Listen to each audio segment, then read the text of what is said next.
Срещи с хората. Колкото обикновени, толкова и необикновени. По вечни актуални теми от вчера, днес и утре. И усещане за време и безвремие, споделеност и уют. Здравейте! Аз съм Стела Илиева. Това е подкаст Срещи. Място за стойностни разговори и интересни събеседници. Днешният ми гост прекарва повече време в камиона си, отколкото у дома. По-често може да го срещнете по магистралите в Европа, отколкото по пътищата в България. За ежедневието на международния шофьор днес разговаряме с един прекрасен млад мъж. За мен е изключително голямо удоволствие да кажа добре дошъл на Денис Кадиров. Здравей, благодаря, Денис! Много се радвам, че си мой гост. И аз много се радвам, че дойде. Благодаря за представянето. Страхотно беше. Наистина е така. Самата истина е. Абсолютно. Ти си изключително популярен в интернет средите. Аз съм скромен и ще кажа, че не се чувствам чак толкова като звезда. Не се възприемам така. Просто правя това, което обичам и го показвам. А придобил си голяма популярност. Ще попитам после как се случи, но да започнем малко по-назад във времето. Кое те насочи и как се ориентира към тази професия? Родителите ми имаха едно заведение с паркинг. Около 30-40 камиона побираше и там съм отрасъл от малък. Те го държеха. Имаше ресторант, паркинг, всичко и от малък покрай камионите. И силно там ми дойде тази страст. Ти си бил постоянно в контакт с хората, които са посещавали паркинга? Абсолютно, всички ме познаваха и бях като детенце на всички. Шоколадчета, всичко. Гледаха ме много всички и много ме обичаха. И така се зароди този твой интерес? Да, даже се сещам, майка ми. Бях сигурно на 7-8 години, или може би на 9. Учехме таблицата и аз се разкарах, бях много щур. Много. И учихме таблицата и не исках да ям. И тя ми е надробила супичка в чашка и вика, давай като ти раджиите да хапваш. И трябваше да пея в таблицата. И така да научи. Тоест, това е твоята детска мечта? Ти си я сбъднал? Да.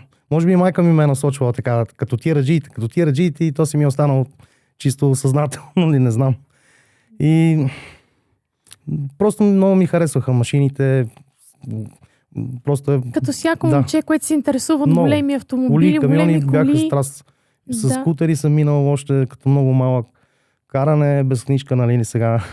Това не е похвално, даже и не го препоръчвам. Деца, не го правете. Абсолютно.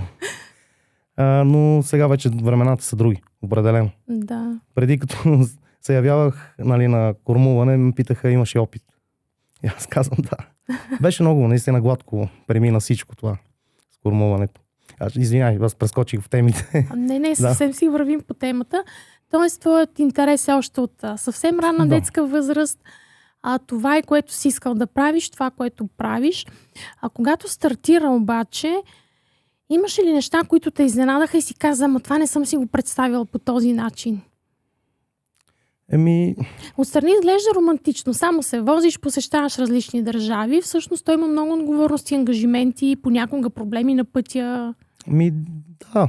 В смисъл, скучно е като на по-дългите прави магистрали. Наистина много скучно, но слушаш музика, забавляваш се и много трябва да внимаваш. Примерно от началото имах много голям страх да не вляза в някакво забранено место и да има височина. Защото камион е 4 метра висок. Примерно да ми се случи 3 метра някакво тунелче да премина и да се чуда и примерно то ще бъде тясно и няма и да има и къде да обърна. Защото примерно дори да има ливада отстрани, ако влезеш и си много натоварен, може да потънеш. И то става много. Такива притеснения съм имал като... Ти си сам, когато пътуваш? Абсолютно. Не, първия курс бях на обучение. Да. Но ако искаш да почнем в първата ми работа. Добре, започни. Каква беше ми работа бях на 20. Или на 19. Аз започнах, изкарах С и започнах да карам самосвал тук в София. От 8 до 5. В една фирма, няма смисъл да споменавам, те повечето знаят. И си работех на самосвал. С голямо желание започнах. Наистина, толкова голямо желание исках да започна да карам камион. Преди да започна малко предистория на самите самосвали. Си търсех работа.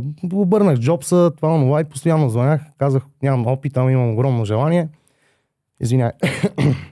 И започнах един ден в Спиди. С желанието да карам камион. Но те ме оставиха там Мария Луиза в този район. Баш в центъра с някаква банчарка, нещо такова. Малка кола. И изкарах един ден, то беше петък. И викам, за какво изкарах С категория, като не мога да я ползвам? Няма да бъде това и не отидох, ме пуснах. И след няколко дена, защото аз съм звънял на много фирми, и ми звънат. Так. Иди на разтоварището на Враждебна. И ще минат там камиони и ще те вземат. Да видиш как е да се почупиш малко, да видиш дали е за тебе. Викам, окей, отидох. Няма никакви камиони. 3 часа седа. Няма никакви такива камиони, които ми обясниха. Примерно бели с син леген. Да. Звъня, викам, ми то стана нещо там авария. Или заваля дъжд ли тогава, какво стана? И както и да е, на другия ден се разбрахме да отида направо от гаража. Да. И изкарах късмет, че отиваха 2 камиона, а самата фирма е пловдивска.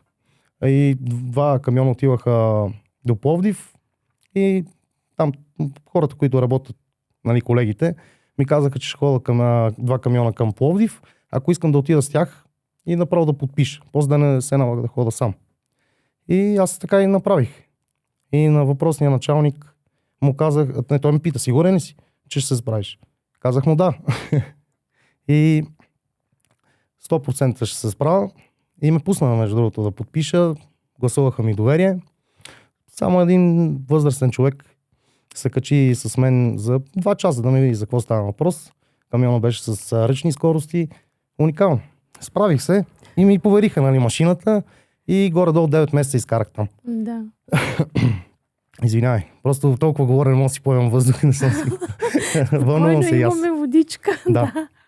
И 9 месеца изкарах там. С голямо желание ходех на работа. Наистина, просто за новобранци да започнеш на самосвал е много е полезно. Трупаш много опит там. Да. Защото там на кариери се кара, поземни пътища, такива изкачване, такива изпускане и той пак е доста тежък камиона. Да. Много опит натрупах от там и много работа си научих. Наистина благодарен съм. Много хубаво си изкарвах. Просто беше страхотна работа. Но исках, нали, аз трябва от С-то до Е категория, С плюс Е, трябва да мина 1 година. Поне преди така беше.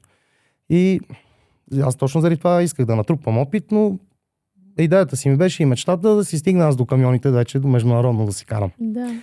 Изкарах си там 9 месеца и изкарах Е категория. През това време помагах и на нашите долна Калотина, на паркинга. И там спираха от Дискордия шофьори и поразпитвах как е, що е вече. Нали, аз съм вече взел всичко, само трябва да си взема вече документите. И поразпитах, дадоха ми телефонен номер да звънна, без да, нали, да ме свързват или нещо такова, просто нямаше протекции, някой да ходатайства за теб. Да. Може би един колега, той Иванката се казваш, може би той ми даде телефонния номер. Да. Както е, да не объркам нещо, няма споменавам имена. Да. И свързах се аз и много бързо станаха нещата. Започнах, даже като отидох там да говорим още преди да подпишем, даже не се интересува какви пари ще взимам. За мен беше важно да тръгна. Да. Беше важно да започна да си работя и да такова. Беше ми ясно, че взимат дори пари. Да. Но аз като започнах, не бяха парите като в момента. Като днешна дата какви пари взимаме, доста по-малко взимахме. От това не зависи ли какви курсове поемаш, колко караш? Не. Ние на ден работиме и събота и неделя. На ден се плаща. Може и днес да не караш, или да караш 2 часа, да имаш товарно-разтоварна дейност, ти си взимаш надник. Колко са ти казали. Просто да. На надник сме. Да. Общо взето. И така, започнах от Дискордия. Бях на 21. Даже има една публикация във Фейсбук. Мога да ти я покажа после. Да, най-младия шофьор. Да, това ще да попитам, ти ли си най-младия. Тогава бях. Да. Сега може би има. Сега има. Със сигурност има момчета на 21. Защото сега вече го направиха Той преди беше така, но беше професионалната компетентност по-скъпа. Сега изкарваш Б категория на 18 и веднага може да се запишеш за С. А от С до Ето, мисля, пак май си го има това за едната година. И това са го направили да мога да има по-млади кадри, или не знам. Добре, как те възприеха другите колеги, когато ти започна работа при тях като най-младия? Тоест, имаше ли доверие в тебе или така подхождаха с недоверие и си казват, този тук малкия ще се откаже скоро?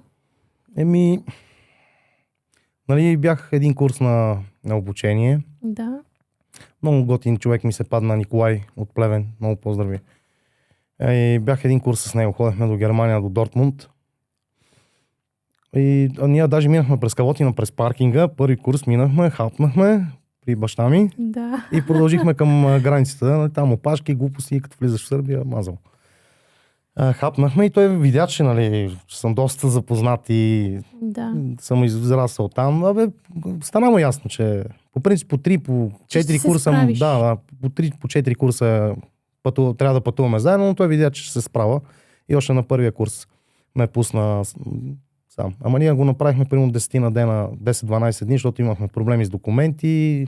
Там трябваше 10-12 камиона товарихме една машина, трябваше на обща фактурата, там някакви митници, глупости, бяхме на Видин 2 дена, на Русе после аз се прибрах с едни други колеги, пак нали от фирмата.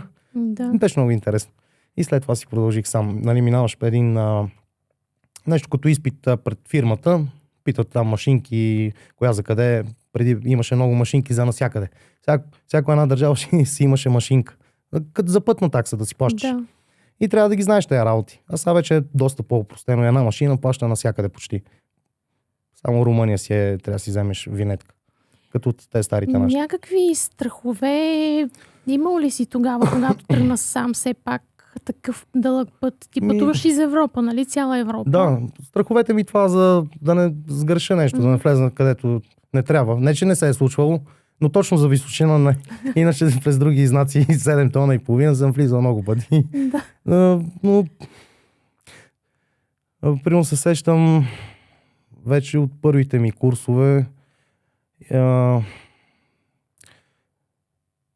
Камиона беше натоварил от Турция. Аз не ходя до Турция, примерно взимам натоварен камион от тук от София, за да мога да ме разбереш. Да. Взимам натоварен камион от София и го връщам натоварен и някой друг отива или до Гърция да го разтоварва, или до Турция. Да. И аз не се занимавам. Взимам го натоварен, връщам го натоварен. И беше за Германия и за Франция. Имах два адреса. Един в Германия на Нюрнберг и един във Франция на Париж. И по път на там спирах, нали, говорихме с колеги и ми казах, че в Париж е много страшно. Много обират камиони, влизат, може да стане нещо. Има ли са случаи убийства направо. Да. Обират го и то или примерно пръскат с едни спрейове, те опояват и примерно пръснат малко повече и става най-страшното. И там малко ме такова, но се справих. Защото като отидох на първи адрес в Германия, ми казах, че ако отида направо на Париж, там в улицата пред тази фирма, тя беше Барсан Глобал Логистик, една турска, може да се спие сигурно. Казаха ми даже паролата на вратата, даже до сега още си я спомням. Казаха ми беше ки, беше. 52-55. На турски ми го казах. И да, и там останах. Даже надвиших, примерно, за един ден мога да караш 10 часа. Аз съм карал, примерно, 10 часа и половина, за да мога да стигна точно до там. А то си е доста навътре в Париж. А там задърсването са глобални. Да. Не мога да влезеш или да излезеш по часове, като те фане час пик. Ама аз бях по-късно и се справих. И там останах, примерно, петък, събота, неделя, даже и понеделник. Това са ми от първите курсове. Интересно е. Наистина, първите години е много интересно. Опознаваш пътищата, страните. Особено и при мен, нали, беше по-интересно с тези машинки. Нещо да не стане. Хиляди приключения съм имал с камионите. В сервис съм влизал за какво ли не. Примерно тахограф ми се е развалял, печка. Една скания в Холандия. В Холандия е много равно. Не, така няма изкачване, спускане. Щупи се скоростната кутия на равното. Просто изведнъж намали камиона и там има... Обясниха ми там от фирмата, че има авариен режим да включа. И голям късмет извадих, че до разтоварния адрес на 200 метра е сервиза на Скания. И там изкарах доста време, Да. 4 дена, защото ме фана и уикенд. И докато останат проблема, много приключения. Хиляди неща ми Но изкачват. това... Прескачам от тема в тема, ако има нещо, извинявам се. Не, супер си върви. А това обаче на теб ти е интересно, държите Абсолютно. буден, Да, активен и не те натоварва. Ако ти се случи нещо на пътя, ти го приемаш като част от... гледам да не се изнервям, гледам да не се натоварвам Да. при някой, като ме засече или нещо стане, да не посувам, да не се такова, защото това ще ме натоварват. Аз, да кажем, 12 часа ми е работния ден, нали, средно. Да. И ако всеко едно нещо ме дразни, то на края на деня ще бъда направо капнал. Гледам да ми е по-небрежно. Твоята кабина е като пилотска кабина почти. Така изглежда. Направил съм си, да ми е удобно и да ми е, защото все пак там ми е дома. И всичко ми е на една ръка разстояние. Всичко е близо до мен. Какви други екстри си позволил? Какви луксови си оборудвал, за да ти облегчи ежедневието? Какво имаш в кабината? В кабината телевизор сега наскоро си сложих Android телевизор плазмен и си го закачих така, да мога да паузите да ми е малко по-приятно. Аз предимно само YouTube гледам, но доста често само го включвам и той, нали знаеш, като не го ползваш, то се включват едни снимки такива. И това ми е удобството. Имам си куфърче, котлонче, с такива къщици се слагат. Време на време си готвя някакви работи. По-прости, примерно яйца, такива работи. Като се събереме с колеги, имат котлони вече, хубави бутилки, си правим скаричка, много хубаво си скарвам. Наистина, откакто съм международен шофьор, от началото, не знам защо, но не поддържах много връзка така. Да. Първите 2 години, пак нали, познавах някакви хора, ама не чак толкова. И след това се запознах с един мой много добър приятел, Красимир Джантов. До тогава не карах Англия.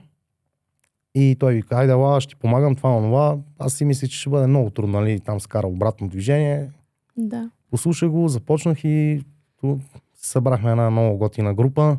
В Messenger си имаме група секта. Ние не сме секта, просто така дойде, като за шега. Забава, да. Да, и поздрави на момчетата от сектата. Много са готини, много ги обичам и уважавам. Наистина сме си като едно семейство малко и си поддържаме всеки ден връзка. Споделяме си през какви неща преминаваме, съвети за паркинги, за хубави места, примерно къде да си напазаруваш. И от началото нямах много връзки, но сега нещата наистина много се промениха и сега след тези видеа съм и доста по-разпознаваем от колегите. Да. Нали, някой не харесва това, че снимам и това циркаджийски работи. Защото те... Аз не мога да го разбера. Това е ежедневието. Да, това сега си снимам дейли влогове. Просто на мен как ми минава деня, но някои хора, нали, не са за така да си показват и заради това, но повечето хора определено ми се кефат. Казват браво. Даже и на ферибота, като пътуваме от Франция към Англия, то е 2 часа, да кажем. Доста често ми се случва да се срещам с колеги, да ми кажат, заради теб започнах, от теб много научих, през тези видеоклипове, които качваш, да. И наистина се чувствам, че съм допринесъл поне малко на тези хора. То даже без да ги познавам, съм помогнал на някого. Да. За много неща. Какво ли не съм снимал. Примерно интересни преминаване с ферибот, с влак, с каквото е интересното съм го снимал. Да. Напоследък не снимам чак толкова много, защото какво ли не съм снимал. Аз не искам да имам количество, а искам да имам качество. Само малко или много, то, че едно и също е. Да. Примерно като тръгнеш от Англия за Италия, зависи ако си през Германия, то е един и същ маршрут всеки път. Примерно последните 20-30 км са различни, защото слизаш на различни изход, иначе ти си минал стотици пъти вече оттам. 6 години и половина съм в фирмата. Да. Не мислиш да сменяш работата? Не знам. Да ти кажа честно, двоема са точно в момента. Така ли? Иска ми се малко разнообразие. Какво, например, би могло да бъде? В камионите винаги ще си бъдат там. Да. Дори да престана за известно време, те камионите си там, пътищата си там, магистралите си там, аз си ги знам. Да. Но все пак трябва да помисля малко и за в личен план, за семейство. Аз бъдеще. това щях да питам. Ето и Това би ли могло да бъде пречка тези отсъствия Разбира се. пътувания за Абсолютно. изграждане на дълга такава стабилна връзка? Абсолютно, да. Пречи. Жените не са чак толкова търпеливи. Просто не трябва да бъдеш много ревнив. Имал съм връзка от разстояние. Да. Не става. Не, става си. В момента съм си във връзка, ама моята връзка си ми е моя. Да. Лично. Разбира се, все пак това са неща, които... Но не е от малко време. Така че не е само това, но трябва от време... Иска си да си тук, да си видиш. Присъствието, да. Не знам, ще видим какво ще стане за напред, но камионите винаги си постанат в сърцето ми. Дори нещо тук в София да се върна да започна от 8 до 5, пак ще бъде свързано с камиони най-вероятно. Да. Мога да пробвам да бъда пицар, примерно, или нещо да работя в Т-маркет. Мен не ме е срам, принципно. Да. Не ме е срам, но доста често са ми казвали колеги, сега теб, нали си извини, парите те удариха. Да. И трудно ще работиш друга работа, защото парите са добри, които взимаме. 110 евро на ден за 30 дни, всеки един може да го сметне. Добри са. А от началото взимах 72 евро на ден, още като започна преди 6 години. Да. Но това е работа, която е много отговорна сега. Е много, наистина. Много е голям ангажимент. Все пак това са такива товари. Колко тона е този камион, когато е натоварен? Празен е около 15 и общата маска се натовари, може да стигне до 40. Това е страшно голяма отговорност, ангажимент. Добре, нещо друго ми е любопитно. Когато вземеш натоварен камион, ти знаеш ли всъщност какво има вътре? Би ли могло да има изненади, да има неща, които ти не знаеш? Може да има изненади, но знаеш какво има, защото има товарителница. Нали, международно ЧМР. Да.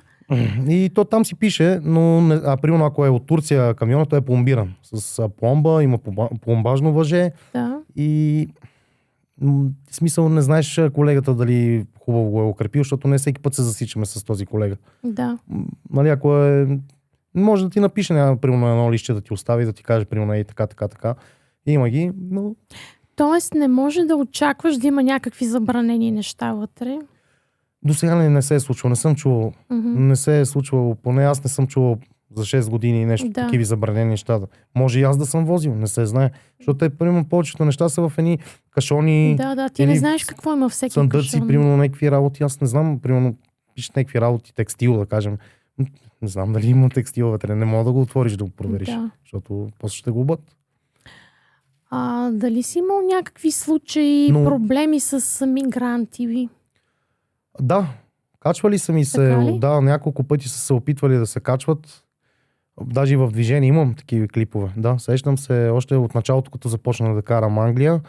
Имаше такива моменти, но за щастие не съм имал такива големи проблеми, примерно да отида на пристанището да ги заловат. Особено от английска страна, примерно да ме хвана, защото са много големи глобите и за фирмата, и за мен. Просто съм наистина... Не ми се мисли. Трябва да си хубаво. Защото там за Англия си има едни правила, примерно ако спираш на по-сигурни паркинги, няма какво да се обърка. Спираш примерно на около 30 км от пристанището, правиш финален контрол, отваряш, преглеждаш, снимаш навсякъде и след това ти дават референция за ферибот. Иначе не може. То няма как. Има това превенция. Ние му казвам превенция. Да, то си е цяла процедура, която се спазва. И примерно ако преди това си спирал на подходящи места, е голям шанс. Но дори да си спирал на такива места, ако си направиш финалната проверка както си трябва, няма да има проблеми. Веднъж аз бях излязъл от Англия и останах там около Дюнкерк, един град. И останах там и трябваше да се прибирам. Трябваше да отида до Германия да разтоваря, нещо такова. И след това се прибирах. И те по погрешка, дали беше от паркинга, след това спрях и наблизо имаше един магазин, може би от магазина ми се качиха. И аз съм сигурен, аз не отивам за Англия, не ме интересува. Не погледнах, бързах. И те видяха, че не фащам в тази посока и дан. И скочиха направо. Бяха ми срезали отгоре брезента. И скочиха 4 или 5 такива слабички, подвижни момчета. Да. Приключения много. Но Наистина. това така даже е опасно звучи, много страшно звучи, защото 4-5 човека се качат, пък ти си сам, нали? И на една бензиностанция сме сваляли на един колега ремаркето 4-5 момичета и няколко момчета и той е спал на такова неподходящо място, примерно след каси за плащане на пътните такси във Франция, да кажем, след това не е имало места да си намери, Да. спряла някъде там и са му се качили или на някой паркинг около Лил, ми каза, че е спал. Не знам, нещо такова беше. И оттам. Даже аз бях го качил в TikTok и много, наистина много, за много кратко, много гледане и харесване не събра, но понеже колегата много викаше и като цел нападателност към тях и ми свалиха клип. Мгм. И го няма. Няма го вече. Но може би го паза някъде. А когато спирате на тези паркинги, когато почивате, случва ли се да има някакви конфликти между шофьорите, между вас? Изниквали ли са някакви ситуации с колеги, дори да са от други фирми? Има ли такива случаи? Значи, може би аз съм имал късмет. Докато съм се събирал с колеги, винаги е било много готино. Да. Наистина много готино. Никога не сме се карали или не е ставал бой покрай мен. Да. Но се е случвало много пъти. Чувал съм. Но покрай мен лично не. Да. Гледам да избягвам такива работи. Смисъл като видя, че не е готин или не е добре настроен към мен или примерно към компанията и видя някаква тип агресия, винаги гледам да се такова. Да се дистанцираш. Да, разбира се, боли ме главата, не ми е добре, отиваш, лягам си. Но не ми се случва и това да го правя, между другото. Да. Все с готини хора ме събира съдбата. И съм много щастлив за което.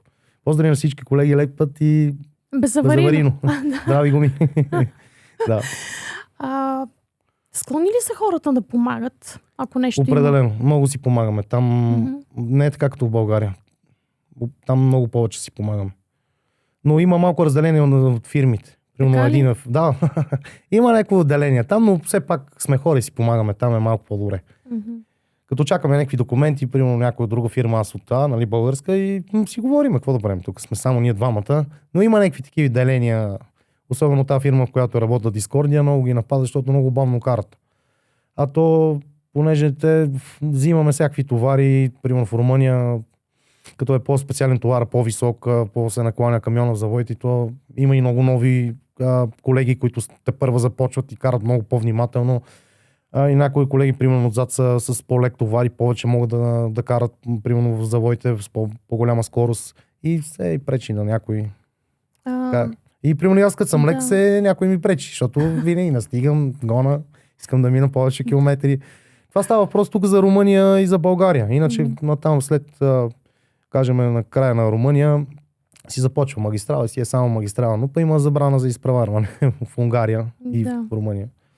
Има. Какви са твоите впечатления? Къде в Европа пътищата са най-добре поддържани като инфраструктура? Къде така с удоволствие да караш? И съответно къде пък са най-неподдържани? В Германия са доста добри пътищата. Да. В Франция са също много добри пътищата. Нали, на магистралите става въпрос. Да. В Италия на места, примерно като слезеш от магистралата, си има доста дупки. Това носните коли от Италия не е така без дупки. Има си доста дупки. И в Англия има много дупки. Там е много мръсно, между другото. В Англия самия асфалт е много мръсен. Като влезеш там и то постоянно вали там. Да. И много бързо се нацапва и камион и всичко. И то като си го измил, да кажем, ония ден и трябва да такова и пак го намърси и после нали ти го отваряш, пипаш всичко, да мога да го отвориш брезенти отстрани, защото е 300-странна штора. Но да, иначе горе-долу са и хубави пътищата. Ако трябва да ги сравниш с тези в България? Светлини години. Където и да е. Да, но аз много нямам търпение да направят верно един път за винаги магистралата тук от София до Видин. Направо ще бъде сбъдната мечта. И един ден ще се хвалиме ние с сегашните колеги. Вие не знаете какво. Аз само магистрали знаете. Вие не знаете ние откъде сме минавали преди тези магистрали. 100% ще стане така. Да. А когато стартира с работата, твоите родители подкрепиха ли те? Бяха ли съгласни? Да. Те си ме подбутнаха малко ли много. Да. Те си знаеха. Сега, примерно, брат ми оня ден взе книжка за Б категория. Да. Той е на 18 години. Аз му направих подарък, платих му курсовете, още беше на 17 години, няколко месеца. Страхотен И подарък. 9 месеца му звъна, готов ли си? Точно на рождения му ден, записвай се. Не мога сега. И след 2 дена отидох там с баща ми. Както и да е, записа се, ама той не е толкова нахъсан като мен. И въобще не го интересува. При него е по компютри, много го влечат. Той е програмист. Да. Сега ще завърши 12 клас, ще следва дано. Да. Дано той да стигне Пожелаваме му успех. по-голям върх от мене. Наистина и аз много му желая това. И сега ще го натискам да кара, защото той е изкарал книжка, но си трябва още много какво да научи. Но определено няма да става шофьор на камион. Не. Нали? Няма Но за такъв всеки случай интерес. може да изкара категорията, да си има едно така Да. резервен план. Не иска, но майка ми, ако му каже, трябва да ги изкараш, да ги имаш, бе, може да не ти трябва. Силно ще ги Да. изкара. Но аз ако му кажа не, няма да ме послуша.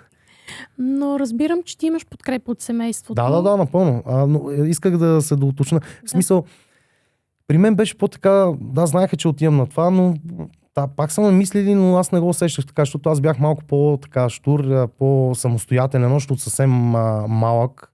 Съм живял, нали, доста често сам. Нали, това не е много хубаво. Ама така се е случвало. И съм си свикнал сам. Ходил съм малко извън темата. Тренирах бокс по 3 години в боксов клуб Левски. И ходех по състезания насам-натам. Ходех на тренировки. Даже и дворазови съм правил преди състезания. И това ме научил да бъда толкова... Самостоятелен. Самостоятелен и подреден и уверен във всичко. Защото това е много те учи дисциплината. Спорта въвежда дисциплина. Точно. И трябва да си редовен на тренировки, на всичко. И даже сега мисля пак да възстановя това. Не да бъда спортист, смисъл да ходя на състезания, за себе си да си го направя, малко да отслабна, да вляза в форма. Но това ще бъде след като вече малко попрестана с камионите за известен период. Ще видим кога, не знам. Когато промениш графика, битието, режима, нали, момента, в който така влезеш в друг режим. Да. Защото към момента това не е възможно. Да. Аз това, което видях, докато се запознавам с теб, семейството много силно е оказало влияние, защото аз видях хора, които определено са минали през и хубави моменти, и трудни, но са останали заедно. Дори включително това, че бизнесът им е бил подпален, минали са през такова изпитание, стартирали са от нула. Баща ти разказваше как са нямали в началото пари да заредят. Нали, тоест, това са едни моменти, в които те са били заедно през цялото време. И смятам, че това в голяма степен е формирало и твое мироглед и отношението към света, и като отговорности, и като възпитание. Какво искаш да им кажеш на тях? Аз съм сигурна, че ти си им го казвала 1000 пъти, но от моя страна лично комплимент за възпитанието, което са дали на своите деца, защото аз виждам, нали, млад човек, позитивен, енергичен, отговорен, възпитан. Какъвто трябва да е всеки един млад човек в наше време. Така че какво би могла да им кажеш? Обичам ви. Бъдете здрави. И дано по-често да прекарваме време заедно. Супер. Те чакат всеки път. Абсолютно. Ти за празници си в България, гледаш... Когато мога се прибирам. Но повечето, примерно, рождени дни ги пропускам. Да. Пропускам ги, но какво да направя? Какъв е живот? Но сега специално се прибрах заради тяхните рождени дни. Майка ми стана на 50. Направихме го. Страхотно, страхотен повод и да празнувате. Заради това аз съм в момента тук и си почина известно време. Ще видим какво ще става. Като казваш почиваш, как минава една твоя почивка? Обичайно хората като почиват, пали колата, отива на екскурзия. Пък ти си на екскурзия, докато работиш, така да се каже. Аз го съчетавам и това. Примерно ходя до сестра ми до Турция, тя там живее. Да. Но първите седмици са нещо, някакви ангажименти, ако има с някой нещо да снимам, по банки, насам, натам, все нещо трябваше да оправям. Това беше преди да си изплата апартамента, между другото. Да. Но вече не хода толкова често до банката. Изплати ли го? Да, изплати го. Супер. Това ми беше мечта да си имам собствено жилище. Постигна го за много бързо. Да. Може би няма и 3 години успях да го изплата. То не е нещо, кой знае какво да кажеш. Ама, Но си е нещо мое. Това си е щом моето нещо. твое, да, и е Да. изплатено. Все пак това за 3 години да се изплати жилище е изключително Да. така голяма крачка. Значи все пак това, че ти работиш по този начин, Да. си струва цената. Да, така е. На този Даже етап. мислех сега да атакувам още един, Мгм. ама ще стане много, трябва да работя поне още доста и ще стане много късно, може би, за другите неща, които трябва да Предвиждаш. преживея в живота си. Да. Поне аз така го мисля, не знам. То, колкото и пари да взимаш, все са малко, все не стигат. Примерно аз като работя, нали така, не се прибирам толкова време и като се пребера, тук съм като отвързан. Примерно за един месец всичко си позволявам, това ми харесва, това си го взимам. Да. А предполагам, като престана с тази работа, ще го карам малко по-скромно. Ще се опитам. Ще се опитам, наистина. А иначе там, като съм, се лишавам, наистина. Така ли? Поздравям си само храна, те работи, повечето неща си ги взимам от България. Примерно като цигари. Мгм. Искам и да откажа и цигари. Да, ще се опитам. Еми ето виж колко. Искам наистина много голяма промяна да предприема Да. за в бъдеще. Не знам още малко ли ще бъде с камионите, но те винаги ще си бъдат, де. Но Да. ще видим. Да. Ще видим, не знам. Значи, ето аз какво разбирам от днешния разговор. Ти имаш идея за промяна Да. и в личен план, и в Разбира служебен се. план. А YouTube винаги ще си остане. Примерно мога да показвам някакви Да. неща. Примерно това как отслабвам. Ще бъде интересно. Мога Ама, да мотивирам абсолютно. някой. И Абсолютно. различни клипове. Не знам. Аз съм в някаква такава... просто имам нужда малко така да помисля и да се ориентирам. Да. Какво искаш от тук нататък? Да. Знам, че насочали се към нещо, със сигурно ще станат работите, но не знам. То ще си дойде, може би. Трябва просто да изчакам малко. Както Да. с камионите и всичко, трябваше малко да изчакам и то всичко се получи така. Защото аз за някои неща нямам търпение. Просто ставам, трябва да го свърша веднага. Те още ми се карат за това. Бе, стой, чакай, спокойно. Да, това е характерно за младите Да. хора. Да. Вие сте примерно само нетърпеливи, да искате дам един всичко пример, на да. момент. Да, заповядай. Оня ден взех някаква машинка за сол и черен пипер, така Да. електрическа. И взех батерии и тък му се прибрах. Ама това трябва още 2 батерии. Вика, утре, като излезем, ще купим, нали, каза баща ми. Той брат ще скара. Викам не. И веднага запалих, отидох да взема батерии. Няма търпение, исках да тествам просто. Тя худа глава. Просто за някои неща нямам търпение. Това е минус, може би. Зависи. може и да пък отзодят. плюс. Близнаци съм. Каква зодия си? Близнаци. Случва ми се, примерно са един час, ако искам нещо много и после малко като предстои. Вече Няма не го по-добре, искаш. не, да. Заради това предпочитам, като искам нещо да е мигновенно. Значи добре, че дойдох пред студиото, за да не се откажеш да ме чакаш. Не, нямаше да се откажа аз. Благодарение на твоя син съм тук. Много Да. поздрави на него, на коцето. Много е Благодаря. готин. Благодаря, вие сте приятели. Да. Аз лично смятам, че семейството по принцип трябва да е най-сигурното място за едно дете. Да. Ти така ли се усещаш, когато си с родителите у дома? Дори и сега. Да, готино ми е, сигурно ми е. Но сега не искам да давам лош пример. Примерно аз не съм имал вечерен час. Ходех си с колелото път. Играех си с приятели. Но тогава беше различно времето. Сега, като сравнявам с брат ми, той въобще никъде не излиза. Играе си на компютъра, програмира. По-различен е света ли, не знам. Излиза там в нашия квартал на Божурище, 9 септември, има там хора. Сега вече има и книжка, надявам се повече да излиза. Не знам. Да, променени са Различно е, времената. много е различно от преди. Просто... Ти можеш ли си представиш сега живота без всички социални мрежи, интернет и би ли могъл да си представиш такъв Да, живот? защо не? Аз, примерно, с нощи се събрахме семейно, така, даже и телефоните не сме си пипали, говорихме си за стари неща, които сме преживели, смяхме се. Точно говорихме за паркинга, защото там много емоции, наистина, там е голяма приказка. Да. Винаги има много смешни истории. С клиенти, с персонал и така нататък. То от началото са били много голям колектив, наистина. Примерно 2-3 котвача, няколко сервитьора, пазачи, оркестри. Просто е било грандиозно. Ти какво помниш оттам? Всичко. Абсолютно. Аз даже и по едно време и аз бях собственик. Така ли? То не е собственик, просто имаше един много гаден момент в нашия живот. Сестра ми почина на 27 години при раждането. Сега майка ми гледа племенника ми, Итан, племенника ни. И от тогава те просто се прибраха, трябваше някой да обърне цялото внимание към бебето, беше в ковиоз, доносено и така. И аз поех юздите за известно време. Там Да. всичко си спомням. Да. Да. Но Но преустановихте като с всеко едно този начало има бизнес. своя край. Така че то, Да. в крайна сметка, то беше там под наем, не е нашо.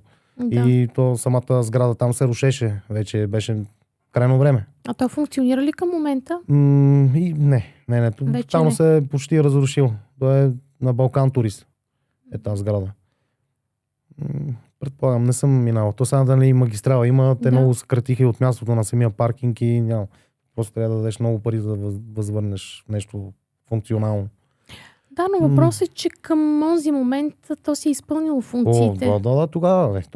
Те горе до 20 години се удържали. Да. Тогава си е било наистина хубаво. Да. Нали, да си направили един хубав ремонт и изчистване и е станало както е трябвало. И доста години си го поддържали. Но то, нали знаеш, като не го поддържаш всичко. Примерно той има на тавана едни лайсни, окачаеми. И те, като никой няма, бяхме ходили, нали, преди време, някакви неща да вземем наши и видяхме вече, че те са паднали всички. Да. Защото като няма никой, който да поддържа и от студа ли, не знам. А преди малко стана дума, че колеги си помагате, ти си подавал ръка и на твои по-млади колеги. Да. Аз гледах, че сте ходили в едно училище с Бойко в Борован, а то е специално за шофьори, нали Да. така, да. Транспорт. Добре, какво би могъл да кажеш на млади хора, които имат идея да тръгнат по твоя път? С какво да се разделят като илюзии или как да подходят? Какво да очакват от тази работа? Защото може би отстрани изглежда много романтично. Ти се качваш, само караш и всичко е наред. Дали е така всъщност? Не мога. Аз показвам, примерно как за един мой работен ден, да кажем 12 часа, той е максимално може да бъде 15. И от те 15, 10 часа да караш най-много в един ден. Аз колкото и да снимам, не мога да покажа всичко. Да. Примерно 2 часа, по час и половина, 2 горе да снимам 1 час. Различно. Как той, както го усетя. Аз нямам време. Как включвам камерата, когато тогава. Изглеждаше лесно, но не е. Наистина Плюсовете много... ли са повече или минусите? Зависи кой както си го възприеме. Примерно, ако си някакъв по-затворен и примерно уикенд да се затваряш в камиона и си седиш, по някой път е хубаво да го направиш по някой път, но по някой път е хубаво да излезнеш, да видиш колегите, да си кажете по някоя приказка. На мен ми се е случило примерно 3-4 уикенда подред с колеги, цял ден заедно, скитаме наляво надясно по аутлети, насам натам. Прибираме се, хапваме, пиваме, почиваме от сутринта пак кафета, това обикаляме цял ден. Първо така 4 уикенда подред. И направо вече ми се иска на 5-я уикенд с никой да не се събирам, да си почина. И ние ходиме примерно по 10 км пеша. Най-хубавите, нали, магазини, обикаляме. Разкарваме се. И ми се иска примерно вече с никой да не се събирам, да се осамота и да си почина. Си пусна телевизора, да си лежа. Да. Но описва и леженето описва, наистина. Има... не е така като... Трудно е, но свикнеш ли му, няма какво друго. В смисъл, бързо се свиква. Тоест, за да разбирам, че понякога остава време и за така малко бягство, като тип екскурзия, да видиш нещо извън пътищата и магистралите. Ако обичаш да ходиш и да вървиш, може и колело да си вземеш, още повече мога да разглеждаш. Наистина, зависи кой както си го... Защото нали, повечето хора имат семейство. Деца, жена... Нямам, така се казвам от моята гледна точка, като ерген, да кажем. Така че аз съм си го възприел. Имам си готини приятели, които си поддържаме връзка, семейство. Готино ми е, клипове си снимам, когато ми е на мен приятно и искам да заснема нещо интересно. Така че аз съм си го възприел по този начин. Случвало се колеги да тръгнат. Бойко в момента обучава колеги без опит. По няколко курса, примерно един месец пътуват заедно. И се е случвало, отиват до Германия, връща се и на връщане му казва момчето, това не е за мене, просто не ме изкефи. Да. Така че много хора са изкарали категории, започнали са, видяли са, нали, малко или много вече в интернет всичко може да видиш. Не само аз качвам клипове, има и много други българи. И въпреки това... Не е за всеки. Да, не е за всеки. Това, защото да си някъде и, примерно, спираш от петък, да кажем, или събота и просто да седиш там. До понеделник. Няма какво. И примерно, ако няма други българи, няма нищо какво да правиш, седиш, скушаеш на телефона, ако имаш телевизор, гледаш нещо. И някои хора не издържат на това. Ако имат и проблеми вкъщи. Да. Да, и примерно, ако са и по-ревними, имат и жена, много хора. Примерно така събираме се и ако има някой го... Леко така го... Пускат се някакви шеги за така, за жената, че може да някъде сега, разбираш. Да. И някои хора подават. И не влияе много добре. Значи работата не е за тях. Нали? Ако това ще им разбива ежедневието и живота и бита, то значи не е за тях. Трябва да си много силен, чисто характерно. Въобще, да си непоклатим. Да. Аз съм така. Какво ще стане? Какво мога да стане? Аз съм 3000 км натам, не мога да се телепортирам. Тук си става, каквото си става. Аз съм си там. Какво мога да направя? Гледам да... Просто аз гледам се забавлявам докато работя. Защото иначе не е интересно. Аз всеки ден ми се случват някакви... Даже докато не снимам, ми се случват по-интересни работи, ама то аз не знам. Аз обичам като реша да снимам, сутринта да започна да снимам и да си снимам така цял ден. До края на деня, да видим какво ще стане най-интересно. И като си вкарам и някакви мои филми, примерно, сега ще бъде интересно, насам ще минем, оттам ще такова и някакви такива работи. Гледам да бъде интересно и за тях. Защото иначе само да снимам. Не знам, поне аз така се опитвам да бъда малко по...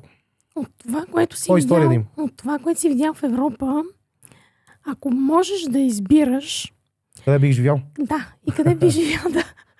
Те са много хубави. Примерно Швеция и Норвегия много ми хареса по-студеничко. Аз харесвам по-студените месеци. Бил съм на много хубави места. Швейцария също много красиво, Австрия. Много. Тоест предимно Северна Европа. Северните страни. Да. Доста са хубави. Не знам. Но може би не бих живял навън. Има хубави места, определено има много хубави места, много хубави гледки, но тук в България си просто като се прибирам и едно вълнение, въпреки че пътищата ни направо преди Ботевград ми поднесе камиона, добре, че го владях, може би щеше челно в един друг камион, там има ремонтна дейност, но все пак си ми направо си тръпка, като се прибирам ми е много готино и си прекарам времето тук, знам примерно да ми свирне от задната кола, знам, че ще ме напсува на български. Да. Как да не ти е кеф? да не тръгнеш веднага на зелено. Това са много забавни. Много си харесвам България, особено София. Тук съм си израсъл, ми е много готино. Сега съм си Божурище, Костинброд и тук си е моето място. Не се виждам другаде. Поне на този етап. Да, защото и където я се премести, ще бъдеш робот. Работа, квартирата, работа, не знам. По-добре тук. Въпреки, че и тук е същото, ама поне се прибираш в собствения ти дом. Плащаш квартира. А като темперамент, кои хора така ти пасват на тебе като... Може би италианците са малко като нас. Да. Влизаш. Аз не знам много италиански, примерно или английски, оправям се. Прямо за моята работа си знам тези думи. Влизаш капо, казваш все на капо си и такова. Капо е шеф и казваш товарене, разтоварване и те те разбират. По-като че ли менталитета е като нашия. Да. Испанците не знам. Там не съм ходил. Ходил съм, ама не чак толкова много. Примерно в Италия съм ходил много повече. Имам история на Google. В Германия най-много посетени градове имам. Може би ще ти покажа после, ако не забравя. Там е най-посетени градове имам. Другите държави, пак на Италия ми е на второ место. Това са твоите дестинации. Да, 28 държави мисля, че съм посетил до сега. Да. Има доста, които още не съм ги посетил. Ти като жива енциклопедия. Чак толкова.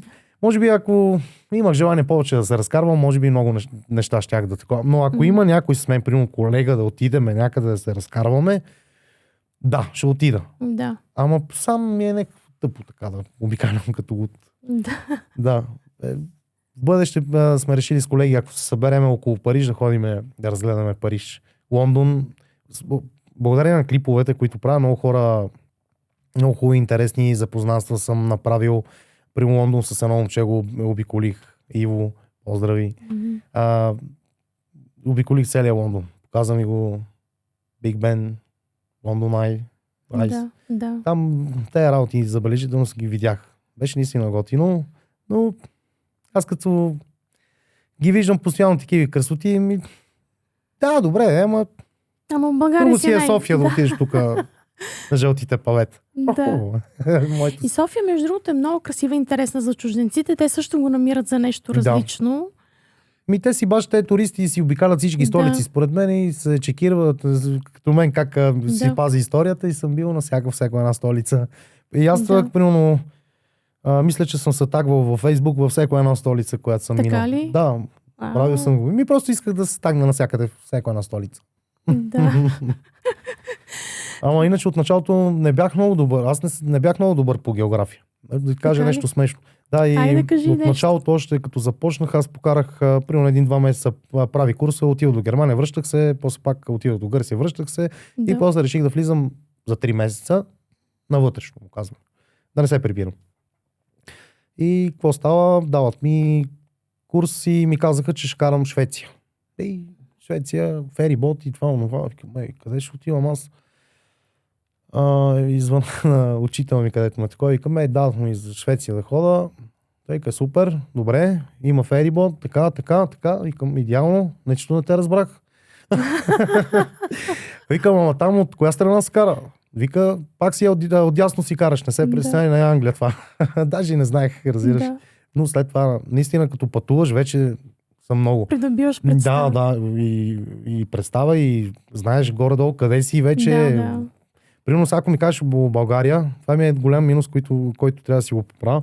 Ми кажеш някой град, примерно България, не го знам къде е точно. Трябва да отворя да го видя. Да. А примерно ми кажеш някакъв град в Германия, да кажем Мюнхен или Берлин. Аз го знам къде е на картата. Направо отварям и го скровам точно там къде е. Да. Без да го напиша. Аз затова те анонсирах в началото, че пътищата в Европа ги познаваш по-добре, отколкото в България. Да. Там по номера, так, но примерно като не минаваш оттам, ги забравяш. Но знаеш градовете, но магистралите по някакъв път се забравят номерата. Най-главното е тройката, които всички ги знаем. Оттам се пътува Холандия, Белгия, Англия. Оттам често минават всички. Това е най-главното. Аз съм сигурна, че имаш толкова много истории, които би могъл да разкажеш. Толкова много случки, толкова много събития, че сигурно цяла книга може да напишеш в някой момент. Може да ме свършиш нещо да измислиме. Ти ще издаваш? Аз ще издавам тази година, така че... Че има ли подарък за мен? Аз съм чел само една книга. Да кажа ли коя? Ама тя... Тоест, искаш да кажеш, че сега втората, когато ще прочетеш е моята. Може, да, разбира се, ще го направя. Супер, това е страхотен комплимент. Разбира се. Така че, естествено, че ще има събитие, ще има представяне, живи здрави. С удоволствие ще я прочета и ще си я сложа на секцията. С автограф от автора. Добре, ще се радвам. Как ще се казва? Да, а книгата се казва Прошка. Кога ще излезе? Надявам се до 2-3-4 месеца най-късно, така че аз ще кажа... Като я получиш, ще кача стори. Да, супер. Разбира се. За мен е изключително голямо удоволствие, което казах и в началото, млади хора, позитивни, енергични, човек със смисъл, с посока. Ето ти каза, че имаш нови цели в живота, нови идеи, дай Боже да ги постигнеш. Поздрави на цялото твое семейство за всичко, което сте ви и което правите. Защото наистина това много зарежда. Пожелавам ти от сърце всичко най-добро, да ти се подредят нещата по възможно най-добрия за теб начин. И ще чакам да видим как ще се развият нещата в живота ти от тук нататък. Много благодаря. За мен беше изключително голямо удоволствие. Както всички мои гости, с пожелание за срещи с добри хора по пътя си, един тефтер от подкаст Срещи. И ще те очаквам отново с нови новини. Разбира се. Всичко добро от мен, пожелания. Банда, бъдете живи и здрави от мен и се обичайте. Бъдете добри.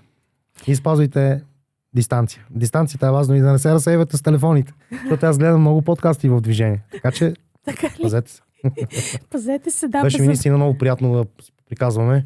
Това време мина неусетно. Неусетно Успех мина. с канала, дано да се разраснеш повече. Чух, че Благодаря. ще имаш интересни гости. Може да ги Да. кажеш? Той Коцето ми ги каза. Как като за финал да Очаквам- издадеме нещо. Очаквам интересни гости, обаче не знам дали да го казваме предварително. По-добре не е за всеки Да, случай, по-добре да. не, но наистина очакваме такива много, Да. много... Известни са. Известни. Много по-известни от мен. Да, очаквам и аз да гледам. Да, ще гледаме всички живи и здрави.